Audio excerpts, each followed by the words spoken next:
Coming to the anatomy of the device, Impella consists of an inlet, outlet, a shaft, a motor housing which is embedded within the shaft. It has various bolts and a big tail end. So what basically Impella does is it sucks the blood from one chamber of the heart and pumps it to the other. So how to insert it in the Impella device? It is mainly through the access of a femoral artery through which a guide wire is passed, and the guide wire is passed through the aortic valve and through the inlet area and lodged in the left ventricle. Once the guide wire is lodged in the left ventricle, the Impella device is railroad on top of it. So once the device is in situ, what it does is it sucks the blood from the left ventricle and then ejects it into the aorta simultaneously. So in this video, you can see. So by doing this, there is increase in cardiac output. So here you can see that the blood is simultaneously sucked from the left ventricle and then ejected into the aorta.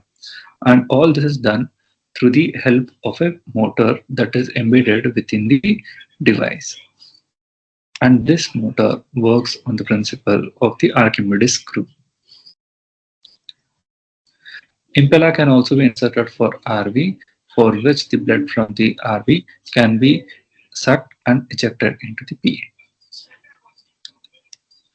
Once Impella is in situ, it causes increase in mean aortic pressure, cardiac output, and coronary blood flow, as well as it decreases the left ventricular and diastolic pressure, PCWP, and myocardial oxygen consumption.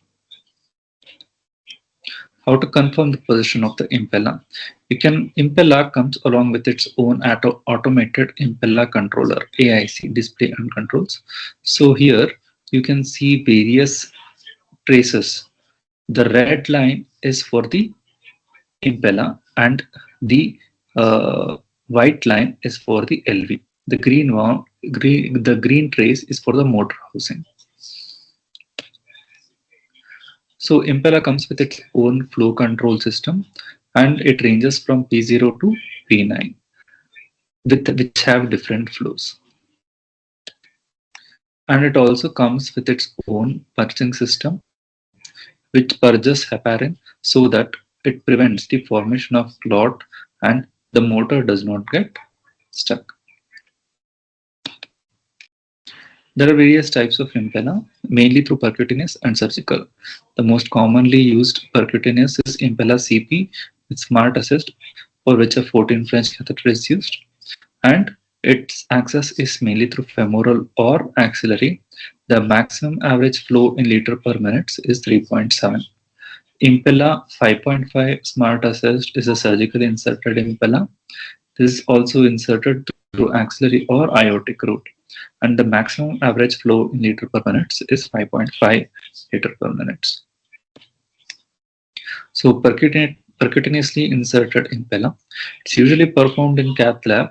It is mainly for cardiogenic shock or for protected PCIs.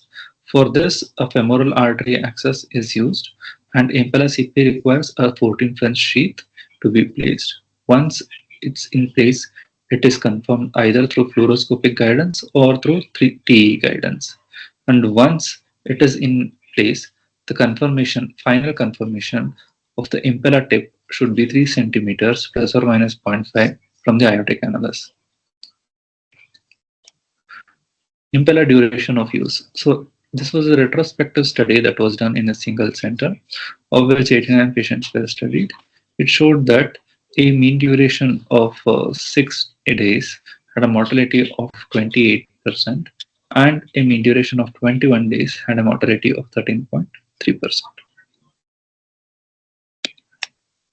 So this is how a percutaneously inserted Impella looks on a parasternal long axis view.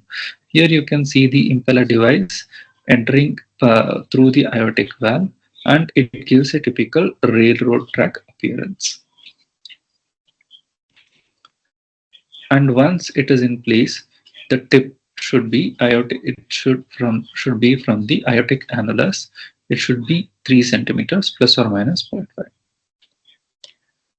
Surgically inserted impella, impella 5.5 or 5 is usually inserted, and this is usually performed in the OR. For this, we require surgical cut down or a subclavian artery is used.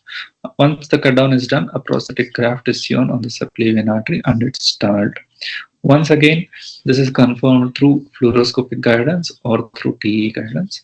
And here, the final confirmation with echo, the impeller tip should be 4.5 centimeters plus or minus zero point 0.5 from the aortic annulus.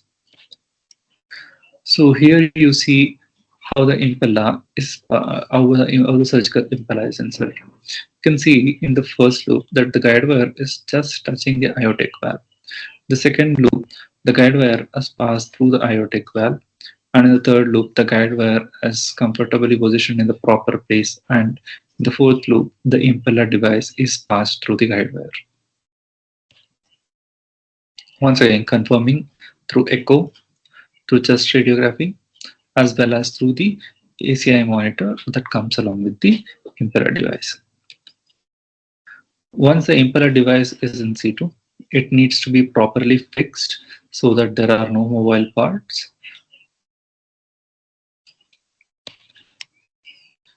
And it comes with a smart assist device which tells us the proper placement. Here you can see that the red line is the aortic signal, the white line is the left ventricular signal, and the green line is the motor pulsatility. It should always be remembered that in cases of low flows, that is less than P4, or in cases of low native heart pulsatility, monitor impella position using patient hemodynamics and echo. Coming to LV impella pumps, so here the cannula has a specific bend of 30 degree. So the purpose of this bend is to orient the catheter towards the apical anteroseptal LV, which is away from the mitral subvalvular apparatus in the posterior lateral wall. If the pigtail catheter in mitral apparatus causing restriction opening gets caught, or opening or closing, so what we should do is we should advance the catheter deep into the ventricle to disengage and then rotate the catheter. Contraindications for Impella are mechanical aortic valves, moderate to severe aortic incompetence, moderate to severe aortic stenosis with an aortic valve area of less than 1.5 centimeters square, left ventricular thrombus, hypertrophic obstructive cardiomyopathy, aortic aneurysm, aortic dissections, severe peripheral vascular diseases, and hematological disorders causing RBC fragility or hemolysis, and patients who are having contraindications to anticoagulation. Other contraindications include a presence of an atrial or a ventricular septal defect in which the flow gets reversed and the shunt becomes right to left, causing hypoxemia. As well as in patients with ischemic VST, it causes the dislodgement and fragile infracted septal tissue, which causes distal embolization and leads to stroke. The indications for Impella are patients with cardiogenic shock, acute decompensated heart failure, patients with mechanical complications of MI like ventricular septal rupture, and supports during high-risk PCI and high-risk EP procedures. Complications include hemolysis, majorly in 45% of the cases, which suggests daily monitoring of LDH, plasma-free HB, and creatinine. Significant hemolysis may be caused by poor positioning, thrombus formation in cannula, operating at higher ranges of power setting, and subtherapeutic anticoagulations. Device-related ventricular tachycardias are common, and limb ischemias and bleedings are also reported, with malpositions which require repositioning is very often. Coming to certain special situations, when patients who need transport, should be noted that Impella comes with a charged Impella battery which lasts for 60 minutes. And in case a patient with Impella has a cardiac arrest, protocol to be followed is set the flows to P2 so as to avoid continuous suction during the event of ongoing CPR. And once ROSC is achieved, confirm the position by echo before restarting the device. Impella device requires an anticoagulation. For this, various monitors are present like an ACT, PPT, and target anti-10 levels.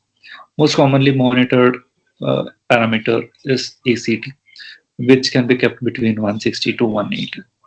And this is done to prevent clot formation on the motor, which leads to a catastrophe, and also prevents formation of catheter and potential embolization.